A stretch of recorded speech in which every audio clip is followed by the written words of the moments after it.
우리가 지난 주일을요 종려주일로 지켰습니다. 주일날 다 이제 호산나 찬양 부르셨죠. 호산나 찬양하고 종려주일에 대한 설교를 들으셨을 거예요. 혹은 고난주간에 대한 메시지를 들으셨을 거예요. 여러분 종려나무가 다 뭔지는 이제 많이 들으셔서 아실 텐데, 여러분 저희가 이번 겨울에 튀니지를 다녀왔는데 튀니지에 타마르라고 그 대추야자 열매가 있어요. 달짝지근하고 이렇게 길게 생긴 거거든요. 간식으로 많이 먹습니다. 근데 그게요, 이 만수르가 즐겨 먹는 간식이라고 한국에 유명해졌어요. 타마르 요즘은 고급 간식으로 좀 많이 팔아요. 뭐 7개밖에 안 들었는데 그 사이 막 견과류 껴놓고 막 몇만 원에 비싸게 팝니다.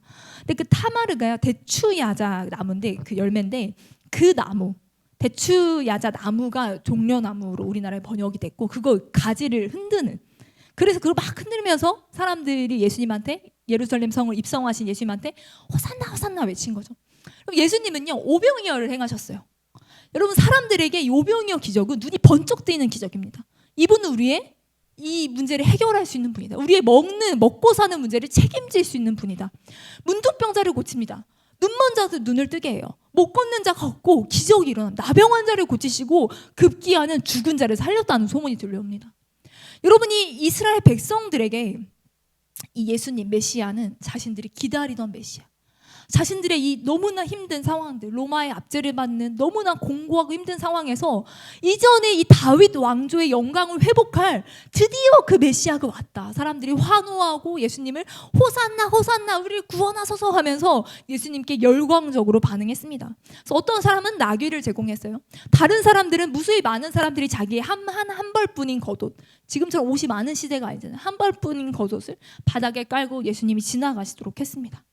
이제 왕이 되실 거니까 이분께 헌신해야겠다. 이제 우리를 해방시켜 주실 분이 왔구나 하면서 다들 기대했어요. 근데 며칠이 지났는데 예수님이 어떻게 하세요?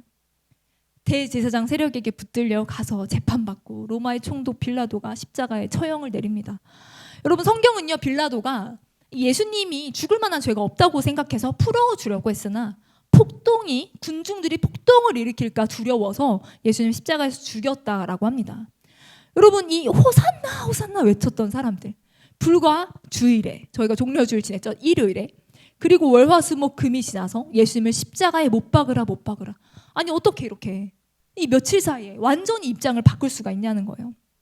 이렇게 극단적으로. 여러분 예수님이 주일에 예루살렘 성 입성하시고 며칠간의 행적을 조금 보세요. 어떤 일을 하셨습니까? 월요일날, 우리가 주일날 설교를 많이 들어서 익히 좀 알고 있으실 텐데, 무화과나무를 저주하셨고 예루살렘 성전을 깨끗게 하신 일들을 했어요. 이게 예수님, 우리 입장에서는 성전을 깨끗게 하셨다지만 그 당시에 유대인들 입장에서는 성전 행패입니다. 성전에 들어와서 행패를 부리셨어요.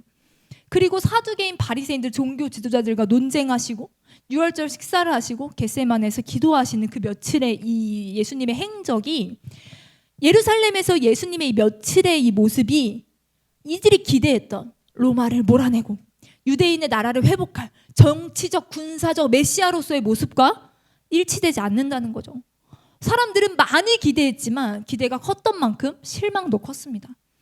여러분 심리학에 대립과정 이론이란 게 있대요. 이게 뭐냐면 사람들의 정서 변화를 시간에 따라 연구한 결과 사람들은 두 개의 대립하는 정서를 동시에 거의 연이어 느낀다고 합니다. 예를 들면 그런 거예요. 뜨거운 사랑을 한 뒤에는 처절한 미움이 생기는, 많이 기대한 후에는 실망이 잇따르는 그런 감정이 심리학적으로 대립되는 감정이 같이 간다고 합니다. 여러분 거기에 대제사장 세력에게 무력히 끌려가고 그렇게 신문 받으시는 모습을 봤을 때 사람들 안에 이분은 우리가 기대했던 분이 아니구나, 이분은 우리가 기대했던 바를 하나도 이루어주지 못하는 분이구나라는 어떤 그 기대했던 만큼의 큰 실망, 그리고 그것이 분노로 변해서 그 호산나 호산나 외치던, 종려나무 가지 흔들면서 구원하소서 외치던 사람들이 입장을 완전히 바꿔서 십자가에 못 박아라 라고 했던 그 군중들이 되었던 거예요. 여러분 많은 그리스도인들, 우리도 마찬가지입니다. 사실은 예수님이 내가 기대했던 것만큼 나의 문제를 해결해 주시지 않는다면, 내가 기대했던 것과는 다른 방향으로 예수님이 뭔가 하시려고 한다면 우리는 실망합니다. 예수님, 내가 왜 그렇게 예수님 환호하고, 내가 그렇게 예수님 환영하고 예수님 예배하고 예수님을 왕으로 높였는데 왜 내 삶의 이 작은 기도 제목 하나 응답해 주시지 않나요? 여러분 우리가 그렇게 나에겐 먼저 그 나라와 그 의를 구하면 모든 것을 더해 주신다고 했는데 왜 내 삶은 이 작은 거 하나 더해 주시지 않아요라고. 우리도 그렇게 이제 어떤 하나님을 향해 기대하고 실망하는 일들이 우리에게도 빈번하게 일어납니다. 근데 여러분, 이제 우리를 구원하소서라고 외쳤던 그 호산나의 외침을 예수님이 진짜로 이루셨잖아요. 예수님은 보다 본질적인 문제를 해결해 주고 싶으셨어요. 주님은 이 가엾은 식민지 백성들의 처절한 절규를 외면하신 게 아닙니다. 그들의 소망의 근원을 이루어 주셨습니다. 예수님의 방법은 십자가였고 죄의 문제를 해결하는 유일한 방법을 예수님이 하셨습니다. 그리고 월요일에 예수님이 무화과 나무 저주하시고 성전을 깨끗게 하신 일들이 있었잖아요. 너희가 기도하는 집을 강도의 속을 만들었다라고 하셨습니다. 여러분, 하나님께 예배드리기 위해 백성들이 예루살렘 성전에 모였는데 그 당시엔 제사를 드리려면 짐승을 가져와야 되잖아요. 근데 멀리 있는 사람들이 짐승을 가져오면 집에서 양 한 마리 정결하고 흠없는 거 깨끗한 거 골라가지고 오는데 양을 보통 이렇게 안고 오기 힘들잖아요. 끌고 오는데 끌고 오다 보면 얘가 넘어지고 다치고 구르고 여러 가지 일들이 생기잖아요. 그러니까 점 없고 순결한 깨끗한 걸 가져왔는데 예루살렘 성에 오면 엉망진창이 돼 있는 경우들이 멀리서 오다 보면 있다는 거죠. 그러니까 많은 사람들이 그걸 갖고 오기도 힘들고, 그래 성전 근처에 와서 그 제사들을 양들을 구매하곤 했는데, 그러다 보니까 이 장사꾼들, 돈 버는데 뭔가 이제 눈이 뜨인 사람들이 이걸로 장사해야겠다는 생각이 들어서 근처에서 이제 깨끗하고 흠없는 짐승들을 처음엔 팔기 시작했겠죠. 물론 이 멀리서 오는 사람들에게도 좋은 대안이었을 거예요. 양을 짐승을 소를 끌고 오는 것보다 와서 사는 게 훨씬 여러 가지로 이득이었을 테니까. 근데 문제는 이 사람들이 이 밖에서만 어떤 적절한 가격에 매매를 했으면 문제가 안 되는데, 이것들을 비싼 가격에 팔고 심지어는 이 성전 안에 이방인의 뜰이라는 곳에 들어와서 물건을 판매하는데, 여러분, 성전을 다스리는 그 관리하는 종교 지도자들도 사실은 일정 부분 그걸 허용했고, 그걸 허용한 것 안에는 그들이 취하는 경제적인 이득들이 있었을 거예요. 뇌물을 주고받고, 그래서 그 안에서라도 적정한 가격에 깨끗한 걸 팔면 상관이 없는데 부당한 이득을 취하고 흠없고 정결한 것이 아니라 흠 있는 것들을 판매하기 시작하고 하면서요, 완전히 이게 돈 버는 자들의 터가 돼버린 거예요. 예수님이 그걸 보면서 이거를 깨끗게 하시는 일들이 있었습니다. 그리고 막 사람들이 성전세를 내기 위해서 돈을 바꾸는데도 그 돈을 바꾸는 과정에서도 부당 이득을 계속 취하는 일들이 있었던 거예요. 예수님 다 뒤집어 엎고 깨끗게 하시려고 노력을 하셨죠. 그리고 이제 예수님이 수요일 논쟁을 많이 하시고 목요일 날 최후의 만찬. 여러분, 우리가 레오나르도 다빈치의 그림으로 유명한 최후의 만찬, 다들 그 테이블 하나씩 있지 않아요, 집에? 그거 없어요? 작은 테이블? 이렇게 다과상으로 교회에서 옛날에 제작을 많이 했었는데, 저 어릴 때도 다과상 조그만 거 교회에서 만든 상에 이 최후의 만찬 테이블이 있었어요. 그래서 맨날 거기서 간식을 먹었던 게 기억이 납니다. 여러분, 우리가 생각하기에 그게 별로 안 큰 것 같지만 사실은 이 가로 880cm, 뭐 새로운 찾아보니까 460cm, 엄청 어마어마하게 큰 그림을 그렸더라고요. 그게 그 당시 수도원의 벽화였대요. 식당 벽화. 그거 보면서 밥 먹으라고. 근데 여러분, 어쨌든 우리가 그걸로 많이 알고 있는 최후의 만찬, 그 마지막 유월절 만찬에서 예수님이 이 그릇에 손 함께 넣은 자가 나를 팔 거라고 가룟 유다가 그 자리에 일어나서 예수님 팔러 가고, 이제 그런 어떤 배반들을 겪으시고, 그리고 겟세마네 동산으로 기도하러 목요일 밤에 올라가시죠, 저녁에. 그래서 기도하시는데, 여러분, 예수님이 기도할 때 너무 힘드셨어요. 십자가를 앞두고 정말 예수님도 심지어 쓰면 안 좋은 말인데 진짜 죽을 것 같다. 여러분, 힘들어서 죽을 것 같다. 뭐 여러분, 이 말은요 정말 예수님처럼 십자가 지기 직전에 딱 한 번만 써야 되는 말이에요. 우리 맨날 써요. 죽을 것 같아, 죽을 것 같아, 죽을 것 같아. 근데 여러분, 예수님도요 딱 한 번 죽을 것 같다고 말씀하셨어요. 너무 힘들어서 진짜. 예수님이요 100% 하나님이시지만 100% 인간으로 이 땅에 오셨잖아요. 예수님 우리랑 느끼는 동일한 감정을 느끼셨어요. 예수님이 이 너무 큰 압박과 스트레스를 많이 받아서요 제자들에게 나 진짜 너무 힘들다고 얘기하셨어요. 그러니까 너희 같이 기도해 주라. 근데 기도하겠다고 했던 제자들이 1시간도 깨어있을 수 없었습니다.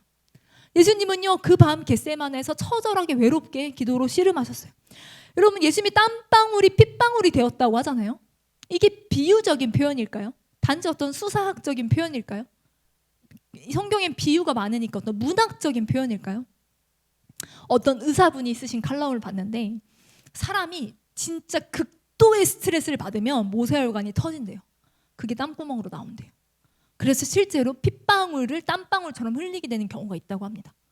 예수님이요 겟세마네에서 진짜 극도로 스트레스 받으셨어요. 너무 힘들었어요.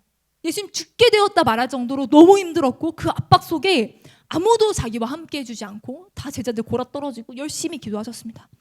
그리고 3년 반 동안 뒹굴렀던 유다가 와서 배반하는데 입맞춤으로 배반합니다.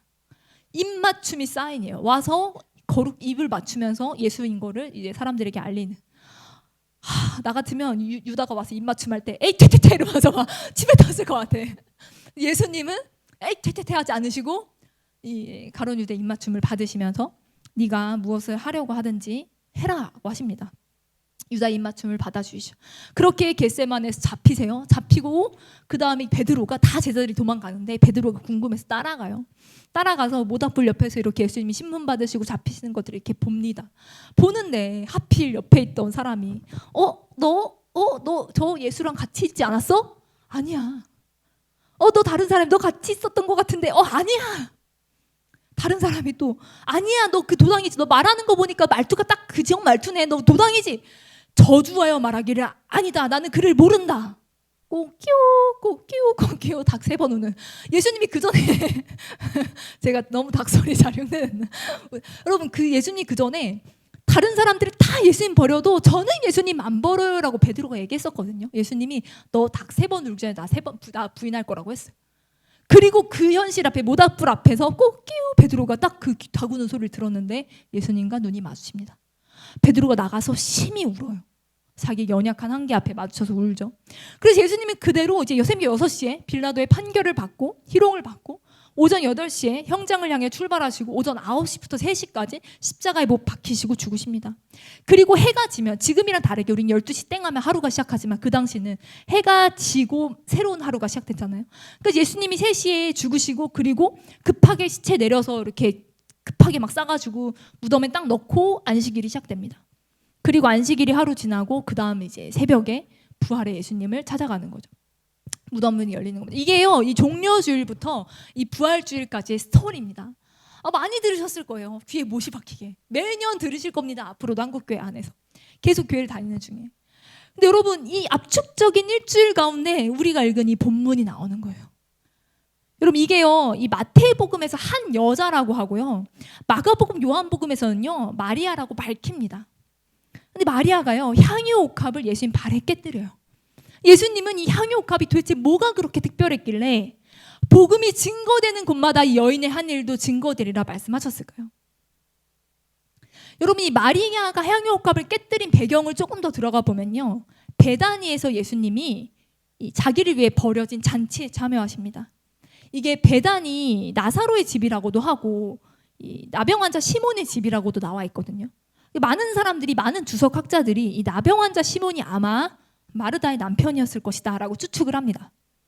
예수님을 만나고 치료받은 나병 환자겠죠. 현 나병 환자는 아니겠죠. 현 나병 환자면 예수님이 고쳐주셨을 거고 나병 환자의 집에 사람들이 잔치하러 모일 수는 없었을 거예요. 그러니까 예수님을 만나서 아마 치료받은 나병 환자가 아니었겠는가라고 많은 사람들이 추측을 합니다. 그러니까 이 마리아 입장에서는 자기 오빠가 죽었다가 살아났어. 그리고 성경에 나와 있진 않지만 많은 주석학자들의 추측에 따르면 자기의 형부도 나병 환자였다가 고침을 받았어. 근데 어쨌든 마리아는요 예수님의 말씀을 항상 귀담아 들었습니다. 엄청나게 마르다한테 쿠사리 먹어가면서도 그 자리를 지켰어요. 말씀을 들으려고 노력했어요. 그리고 이 예수님의 십자가 달리기 직전에 마리아는 향유를 꺼내옵니다. 이 한 옥합 순전한 나드 한 근이 얼마나 비싼 건지 정말 많은 설교자분들이 설명을 잘 해주십니다. 이게요 이 중동에서 나는 게 아니었대요. 저기 제가 말한 그 아까 처음에 얘기했던 그 히말라야 티벳 사람들이 사는 그 근처, 인도 히말라야 근처에 거기에 감송향이라는 나무가 있는데 그 나무 뿌리가 되게 귀한데 그 귀한 뿌리를 잘 추출하면 이 나드 기름이 조금 나온대요. 재료도 귀한데 이걸 추출해서 얻는 과정에서 극소량 얻어지기 때문에 되게 비싼 기름이었다고 합니다. 여러분 향유랑 향수는 달라요. 향유는 이 오일, 이 향기 기름의 원액이고 향수는 막 이것저것 첨가하고 이것저것 섞어가지고 한 거죠. 그래서 향수 뿌린 것처럼 이렇게 금방 휘발되는 건 아닙니다. 굉장히 향기가 오래가는 그 원액이죠. 순수 원액. 가치로 따지면 성경에 300데나리온이라고 합니다. 이게 1일 노동자가 하루 일해서 버는 돈이 1데나리온이면 300일 동안 하나도 안 쓰고 모아야 300데나리온이 되잖아요. 그러니까 지금으로 이 최저시급이라 이렇게 따지면 대충 하루에 8시간 일한다고 했을 때 한 2,400만 원 정도? 뭐 3천만 원에서 5천만 원이라는 사람들도 있고, 어쨌든 1년 동안 노동자가 하나도 안 쓰고 다 모아야 하는 정말 고액의 돈인 거예요. 그리고 특별히 그 당시에 여자들이 경제활동이 안 됐잖아요. 그걸 생각했을 때 이 가치는 어마어마합니다. 이게 많은 분들이 얘기하기를 이거는 단순히 재산을 넘어서 아마 결혼지참금이었을 것이다. 평생을 준비한 결혼지참금, 그리고 이 여인의 미래였고 이 여인의 삶의 모든 것이었어요. 이 아드는.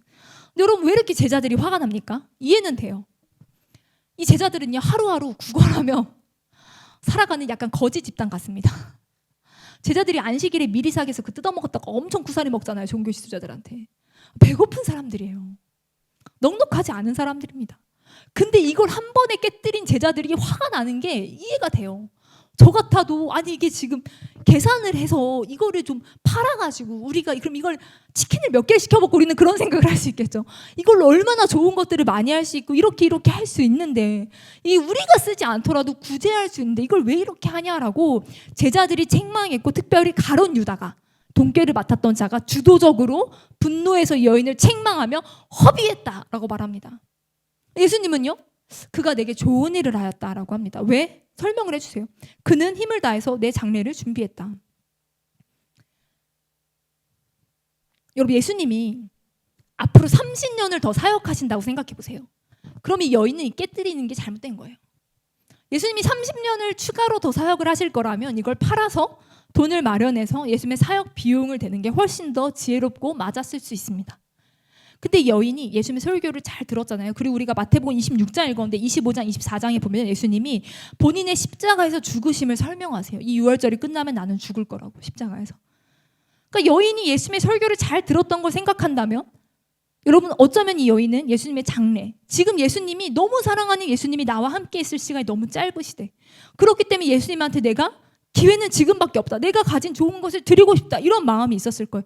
그리고 그 당시에 향유의 사용법은 유대 민족들에게 이렇게 오랜만에 방문한 귀한 손님에게 한두 방울 찍어 바르는 용도지 이렇게 깨뜨리는 용도는 사실 아니었단 말이에요. 그러니까 이 여인이 예수님의 장례를 준비하는 마음들이 있었든 없었든, 알았든 몰랐든 예수님에게 지금 이 순간 나의 가장 좋은 것을 줄이고 싶다는 그런 마음들이었을 거예요. 예수님이 복음이 전해지는 곳에 일도 같이 전파되리라. 왜? 거액을 한꺼번에 들여서 그럴까요? 많은 헌금을 해서 그럴까요? 이 여인은 왜 특별했죠? 여러분, 우리가 아까 종려주일부터 부활주일까지 쭉 훑었잖아요. 훑은 이유가 있어요. 다시 볼게요. 호산나 외치던 사람들이요, 자신들의 기대에 예수님이 부응하지 않자 등 돌립니다. 예수님 십자가에 못 박으라고 소리 지르기 시작합니다. 여러분, 성전에서 장사하던 사람들은요, 하나님을 이용해서 이득을 취하려고 했던 사람들이에요. 종교 지도자들, 그리고 그에 딸린 사람들은 하나님을 이용해서 부자 되고 배부르고 싶었던 사람들입니다. 제자들이요, 예수님 위해서 목숨까지 바친다고 했던 제자들이요, 자기의 목숨의 위협 앞에, 자기의 어려움 앞에 도망합니다. 가룟 유다는 예수님을 배반하고 팔아버리기까지 합니다. 예수님 팔고 돈을 얻어요. 그리고 제자들, 예수님을 지키겠다고 했던 베드로까지도 마지막에 예수님 모른다고 부인하고 떠나갑니다. 여러분, 예수님이요, 하나님이시지만 이 땅에 인간으로 오셨어요. 육체를 동일하게 입고 동일한 감정을 느끼셨습니다. 예수님 겟세마네에서 정말 압박과 스트레스를 크게 받으셨다고, 죽을 것 같다고 얘기하세요. 그러면서 땀방울이 핏방울이 되도록 기도하십니다. 십자가를 지기 위해서, 예수 하나님의 뜻을 이루기 위해서. 여러분, 정말 많은 사람들이 예수님과 함께 있었지만 그 많은 사람들이 전부 다 예수님을 사용해서, 예수님을 이용해서 예수님 때문에 부자 되고 싶었고 성공하고 싶었고 배부르고 싶었어요. 예수님을 환호하고 예수님을 높이고 예수님을 왕이라고 얘기한 이유는 이분이 나의 처지를 좀 해결해 줄 수 있나? 내가 이분을 왕으로 높이고 내가 이분을 섬기며 이분은 나를 좀 편안하게 해줄 수 있나? 나의 지금 처한 상황으로부터 나를 좀 해결해 줄 수 있나? 하나님을 이용해서 내가 부자 될 수 있나? 그게 아닌 것 같으면 다 도망가고 다 팔아버리고 다 배신하는 그 일주일 동안 예수님 느꼈던 압박을 생각해 보세요. 근데 그 중에서 단 유일한 한 사람, 이 여자만이 대가 없이, 바라는 것 없이 그냥 예수님 앞에 자기가 가진 전부를 깨뜨리는 거예요. 여러분 이 드라마에서 재벌2세 이런 거 보면 드라마에 그런 주제 많이 쓰잖아요. 평범한 사람들과 사랑에 빠질 때 보통은 나를 이렇게 대한 사람은 너밖에 없었어 이런 대사 많이 하잖아요.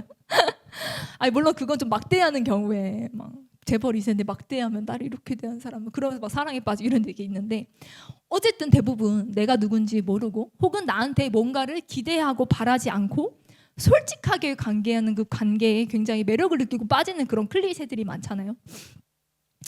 여러분 예수님에게 모두가 뭘 바랬어요. 그게 되지 않을 때 떠나갔어요. 여러분 주변에 있는 모든 사람들이 여러분에게 뭘 바란다면 얼마나 피곤해요.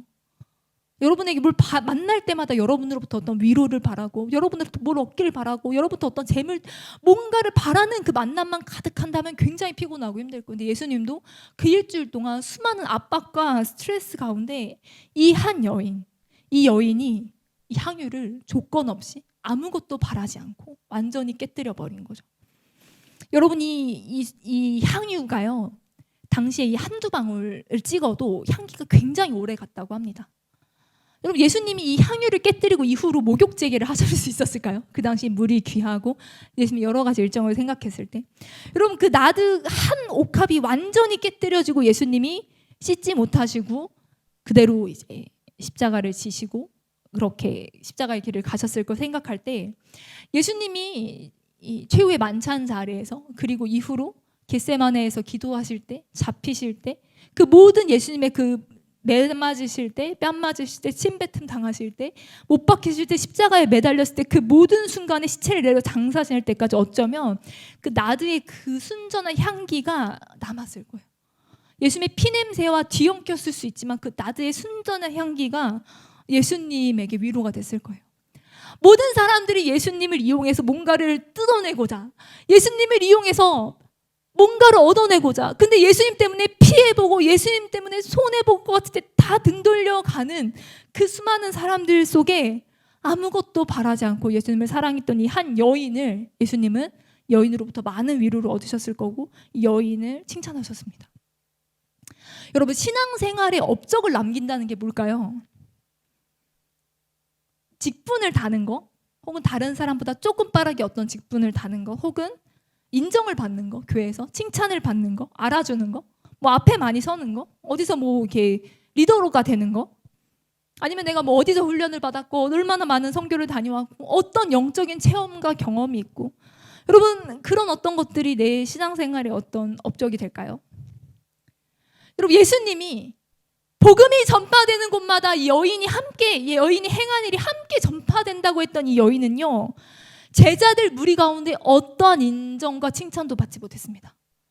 허비한다라는 엄청난 모욕과 엄청난 비난을 받았어요.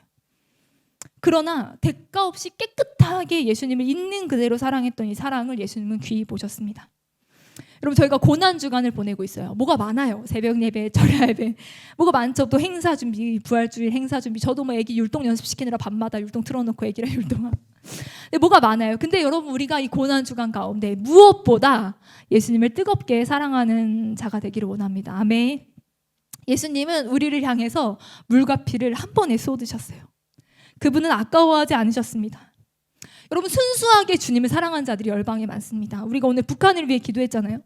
예수님 믿어서 가난해지고 예수님 믿어서 어려워져도 신앙을 포기하지 않는 자들이 많이 있습니다. 우리가 오늘 기도한 북한에는요, 많은 단체들이 추산하는 이 숫자는 다르지만 대략 10만 명 정도로 카운트하고 그중에 3만 명이 노동교화소에 있다고 합니다. 예수님 믿는다는 이유로 생명을 잃게 되는 그런 자들의 신앙들이 있다는 거예요. 그럼에도 불구하고 예수님 믿는 자들. 여러분 우리도 한국교회 사실 우리가 많이 배불러요. 우리가 가진 것이 많습니다. 한국교회는 인력도 많고 자원도 많고 많은 것을 가졌습니다. 역사도 있고요. 많은 어떤 것들이 있습니다. 여러분 우리가 가진 것들을 자랑하고 배부른 자들이 아니라 우리가 깨끗하게 주님을 사랑하는 자로 서기를 원합니다. 아멘. 우리 위해 모든 것을 이루신 그 사랑 앞에 자유함으로 그 사랑을 노래하고 그 사랑을 누리고 그 사랑을 가지고 주님께 나아가는 자들이 되길 원합니다. 이 시간 좀 함께 기도하겠습니다.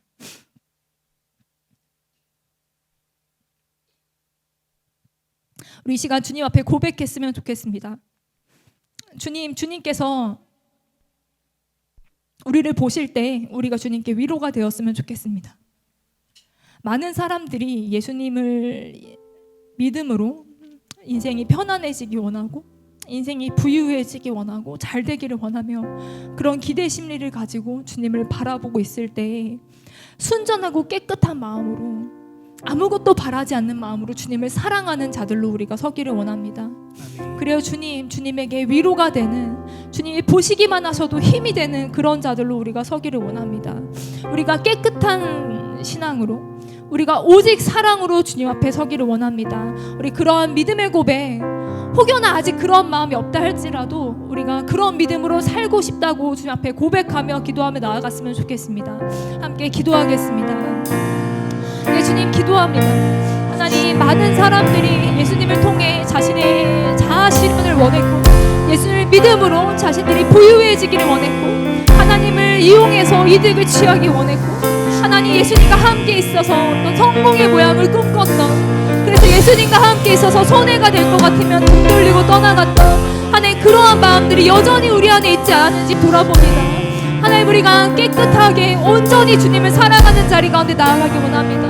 하나님, 아무것도 기대하지 않고 아무것도 바라지 않고 주님께 깨끗하게 나의 삶을 드릴 수 있는 믿음으로 주 앞에 서기를 원합니다. 그래야 주님 우리를 보실 때 주의 마음이 흡족해지셨으면 좋겠습니다.